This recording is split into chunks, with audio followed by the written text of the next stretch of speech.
Hey folks, this is the one and only expert dating coach Kelly here from Kelly Facts, Living Better with Psychology. Today I'm going to be talking about how to destroy a woman's ego without hurting her feelings. Before we get started, let's make a deal. You subscribe, like, and share this video. And I promise to keep dropping content so good it will make your coffee jealous. Oh, and comment down below, because I actually read what you write. Yes, even the weird stuff.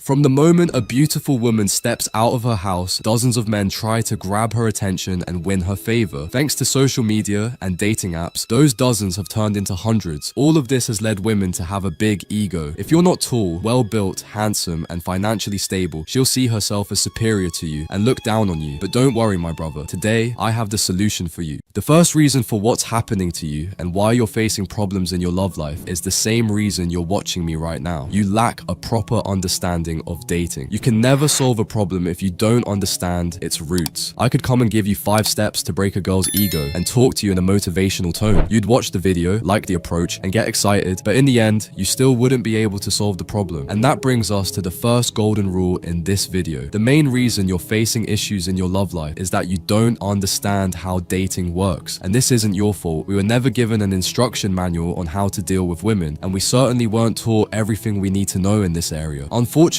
most of us simply follow what society teaches us. I want you to pay close attention now because this video is one of the most important in the How to Attract Women series. Dating may seem incredibly confusing, but they become much clearer when we step back and look at the bigger picture. Let's take a broad perspective. Instead of focusing on a specific girl, let's think about all the women and men in your city, or your country, or even the entire world. From this wide-angle view, we can start to see the full picture. Dating is a marketplace, and there are laws that govern it, like an economy. These laws aren't strict rules you must always follow. Rather, they're general principles and patterns that are often true. They are the result of millions of years of human evolution. Going against this immense momentum is what causes frustration and confusion for most men, like swimming against the current instead of with it. The simplest and most effective strategies are those that align with these laws, not those that go against them. The laws of the relationship economy are rooted in our most primal biological instinct, the instinct to reproduce. But here's the thing, men and women have evolved in different ways to fulfill this instinct, and their strategies often conflict with each other. This conflict goes back to the days of early humans. Back then, the best strategy for men was to impregnate as many women as possible. For women, the best strategy was to reject as many men as possible and secure the commitment of one man who could provide long-term security for the family. Today, we may live in the space age, but our minds are still stuck in the Stone Age. Those ancient primal drives are still within us. They've been shaping human behavior for over 1 million years, and they're not going to disappear anytime soon. This creates a fundamental conflict, which can be summarized as follows. Women are the gatekeepers of sex. Men are the gatekeepers of commitment. In other words, women use sex to attract men and secure their commitment. Men use the promise of commitment to attract women and gain a sexual relationship. In the relationship market, sex and commitment are like currency. They are the resources men and women exchange to get what they want. This is why many married men face the issue of their wives no longer desiring intimacy as they once did. The reason is that the woman feels she has already secured the highest level of commitment she was seeking, which diminishes the biological drive that fuels her desire for intimacy with her husband. This isn't her fault, it's simply part of her nature. At the same time, don't get me wrong, women do enjoy sexual intimacy, but that's not the focus of our discussion today. In today's video, the key point we're focusing on is your currency, commitment. In summary, there are 4 levels of commitment. Level 1, your attention and approval. This is what a woman seeks when she first starts getting to know you, when she becomes aware of your presence in the relationship market. Level 2, non-exclusive dating. This is when you both decide you like each other and start going out and spending time together. Level 3, explicit, exclusive relationship. This is when you both clearly agree that you're in a committed, exclusive relationship. Level 4, marriage. This is the ultimate commitment and is something most women dream of from a young age. When does the ego problem appear? This issue usually arises at this stage before you both decide you're interested in each other. Why? Because at this stage, if you give her your attention and approval too easily, she won't value you. This is where most men fail repeatedly. They give women too much attention simply because they find them attractive and desirable, leading the woman to undervalue them completely. For example, complimenting her looks immediately, agreeing with everything she says, overloading her with praise, giving her significantly more attention than you give other women. Your attention and approval are valuable resources that women desire, so perhaps it's time to become more selective selective about how easily you give them away. I've started to look at it this way. Just as you're not entitled to touch a woman's body or have a sexual relationship with her, women are not entitled to your attention and approval. You should only give these things to a girl who invests her time and energy in talking to you. This is what makes you valuable and worth pursuing. This is the mistake you're making that allows her ego to grow and overshadow you. You must value your commitment because it's your currency. It needs to have worth. So how do you do that? How do you bring her ego down and keep it in check? Even after getting past the first stage, her ego must stay low and you must always remain on top. Here's the thing, when you and this girl are talking, her ego makes her see herself as above you. Most men either give in and show her she's better than them or try to bring her down. Both of these approaches are wrong when dealing with a woman's ego. What you should do is elevate yourself above her. So how do you elevate yourself above her? By placing a high value on yourself. If you've been following me for a while, you've probably heard me say this many times. Success with women is nothing more than a state of mind. She feels what you feel. You can achieve this with two very simple steps. Step 1, winning the game of chicken. Do you know what the game of chicken is? It's a challenge where two people head toward each other to see who will back down first. Nice guys are always the ones who back down. In every conversation, in every relationship, there's always someone who surrenders first, and in that exact moment, you hand over your power to the other person. You do it to be liked, to gain approval, to ease tension, or to avoid conflict. When you place a higher value on the other person than on yourself, you always back down first. You always blink first, always give up your position, and always hand over your power. What does blinking or surrendering mean? It's that moment when you notice from her tone of voice that you've said something wrong and you panic and backpedal. You've surrendered and she notices it. It's when you go on a date thinking, I'll flirt with her, I'll seduce her, I'll be attractive and charming. Then she says something like, I'm so over players. Suddenly you morph into the nice guy, trying to prove you're not one of those guys she dislikes. Ironically, the very ones who often end up in her bed. It's when you confidently approach a girl, but notice her yawning, frowning, or doing something similar. Suddenly your mind goes blank because you're thinking, maybe I annoyed her. It's when you hesitate before kissing a girl because you don't want to be wrong. You've surrendered. You wanted to kiss her, but weren't 100% sure she wanted to be kissed, so you placed greater value on what she wanted. You've surrendered. You gave her the power in that moment. And this is the second golden rule in this video. I want you to take a screenshot of this rule, save it, and remember it for the rest of your life. People notice and respect you instantly when they realize they can't intimidate you. When someone feels their games and manipulative attempts won't work on you, you immediately gain power over them. When a beautiful woman senses that you're not intimidated by her, she assumes you're better than her. The reason players succeed with women is because women know they can't control them. By the way, many of you asked me to talk about how to be a player and how to ignite sexual desire in women. I'm sorry, but I can't discuss these topics because they are prohibited on YouTube and could jeopardize the channel. If you'd like to dive deeper into this subject, you can check out my online course. This is not a manipulation to sell the course, but I genuinely can't talk about it here. Anyway, let's continue the video. Remember what I said earlier, success with women is nothing more than a state of mind. Your status is defined by your attitude toward yourself, toward women, and by your confidence and courage. You must be willing to play the game of chicken and never back down first. She doesn't know your true status or how attractive you are. She looks at your attitude and behavior for clues. Here's another example to clarify this idea further.